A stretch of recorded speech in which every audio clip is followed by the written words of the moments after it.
Hi everyone, update on the alleged chemical attack in Douma. This is from RT. No attack, no victims, no chemical weapons. Douma witnesses speak at OPCW briefing at The Hague. So I watched, this is a press conference at The Hague. The Russian authorities have taken 6 of the witnesses that you may have seen some of them in the video of Pearson Sharp on One American News. And I believe one of the doctors was interviewed by other people as well. I'm not sure whether Robert Fisk was one, but they are all saying the same thing. There were 6 people that the Russian officials have taken to The Hague to speak at the meeting of the OPCW that's going on right now. And they're all saying the same thing. I'll just read one of the paragraphs that the little boy said.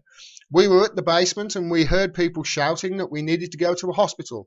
We went through a tunnel. At the hospital, they started pouring cold water on me, the boy told the press conference gathered by Russia's mission at the OPCW in The Hague. Goes on to say, Hassan was among the victims, says victims, seen being washed by water hoses in a video released by the controversial White Helmets on April 7th. If you don't know why why the White Helmets are controversial, I'll leave a link up there to another video I've done. The boy and his family later spoke at the media and revealed that Hassan was hurried to the scene by men who claimed that a chemical attack had taken place. They started pouring cold water on the boy and others, filming the frightened children. There were people unknown to us who were filming the emergency care. They were filming the chaos taking place inside, and were filming people being doused with water. The instruments they used to douse them with water were originally used to clean the floors, actually, Ahmed Kashoy, an administrator of the emergency ward, recalled. That happened for about an hour. We provided help to them and then sent them home. No one has died. No one suffered from chemical exposure. So this is huge. This is not just people in Douma. This is people who have been taken to speak at The Hague at the OPCW meeting. So, I mean, obviously the mainstream media are talking about this. So let's go straight to the BBC and see what they're reporting on about it. Yes, Jen and I are delighted to be able to say that we're starting a family. So I'm pregnant. I'm due in the late autumn. We weren't sure it was ever going to happen for us, but we're really, really happy that it has. Oh, how about MSNBC? It's an extraordinary thing. I think you've heard a lot of reasons why people don't want to work for the president. Lawyers don't want to work for the president. One, as Mike said about John Dowd, he doesn't listen to advice. 2, he might not pay them. 3, a lot of lawyers don't want to work for someone whose central strategy is an assault on the rule of law. Okay, not there either. CNN? Well, first of all, there are feminists in all of those countries who are speaking out, who are standing up, and I stand with them. Find the feminists, find the women standing up in your countries and trying to change the laws.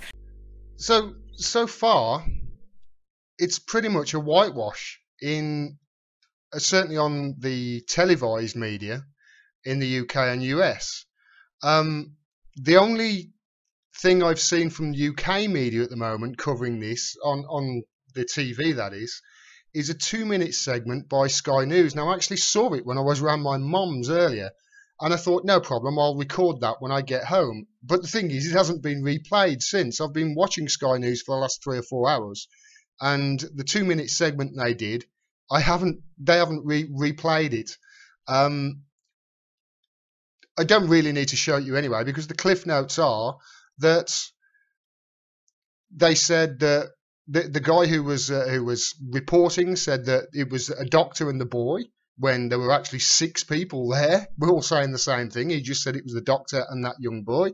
And then the Ron Burgundy guy that was in the studio said it's disgusting that Russia are doing this, using this boy, dragging this boy all the way to The Hague in Holland to be used as a tool for propaganda. They've immediately called it propaganda and lies. That's not reporting. Now, I don't know whether this chemical attack took place, but you've got to at least give people the full story to say, okay, this is what people are saying on both sides of the coin. You make your own decision. That's what news is meant to be.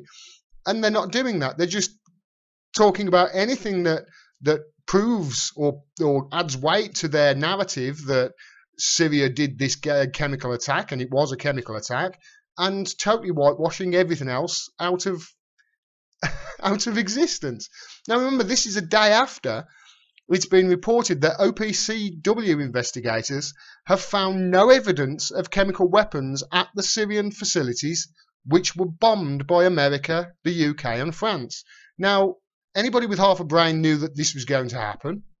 They're not going to find any evidence, because you don't bomb facilities that are chemical weapons factories, because that's going to release the chemical weapons and it's going to cause even more damage. One of these facilities they bombed was in the middle of their capital city, Damascus. And Kyle Kalinske said the other day, you don't put a chemicals weapons factory in the middle of your capital city, especially not an ancient capital city like Damascus. It made no sense. Now, there's a real danger here that we've bombed this country based on no evidence whatsoever. And it's really, really quite troubling. I have seen a couple of reports in newspapers online about that have covered this event in The Hague. And this is how they've covered it. You can guess which angle they've gone down. This is the shit stain, the wank stain of a newspaper, The Guardian. Obscene masquerade, Russia criticised over Douma chemical attack denial. So they're immediately reporting as if it's fake. In the article it says the UK's OPCW envoy, Peter Wilson, said any witnesses should be interviewed by OPCW investigators. Britain and its allies did not attend the Russian briefing, he said, adding, the OPCW is not a theatre. The French envoy, Philippe Lalliot, said, the obscene masquerade does not come as a surprise from the Syrian government, which has massacred and gassed its own people for the last 7 years. So they're immediately saying it's fake, which they would do, because if heaven forbid they've bombed a country for no reason whatsoever. And The Guardian have reported that as that's the way it is. Look, we're reporting that. CBS have done exactly the same thing. Look, Russia chided for obscene masquerade on alleged Syria chemical attack. That's the way they're reporting it. This is bias. It's clear bias. You've got to give people the facts. This is why people come to channels like mine on YouTube to get the facts. Now, I don't know whether this gas attack took place or not, but at least I'm giving both sides of the story. There is an insurmountable amount of evidence now that says this gas attack didn't take place. And we've bombed this country and wasted hundreds of millions of dollars bombing it for no reason whatsoever.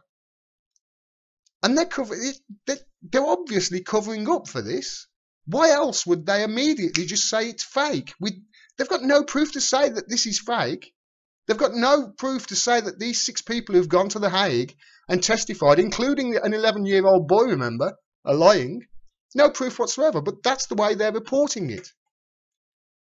We've got to get the message out. We've got to share these videos. I'll leave a link to the full press conference down there. It's really quite amazing. They're all in unison coming out and saying, they came in and shouted chemical attack, started spraying people water, and everybody was confused. And these white helmets are dodgy. They are dodgy. Check the video. I'll leave a link to that video in the description as well, so you can see the whole picture with regards to the white helmets, because it seems to me from what's been reported that they are not all they seem, and they've got over $100 million from the UK and US alone in funding. This is a sham. It really is. I'll keep you informed on this, because this is really interesting me as to how the Western media, they're accusing Russia and Syria of propaganda and doing exactly the same thing. It really is quite worrying. Thanks for watching. Please click subscribe and click the bell, otherwise you won't see any videos of mine again. Thanks to all the people who support me on Patreon and PayPal. I wouldn't be able to do this without your help. I don't get any money from YouTube, and I've found out in the last 24 hours that it's probably going to be at least the end of June before they get round to approving my channel for advertisement, and even then they're probably going to demonetize pretty much 90% of my videos because of what I talk about. So I rely totally on you to keep going. So thanks very much for that. Until next time, peace and take care.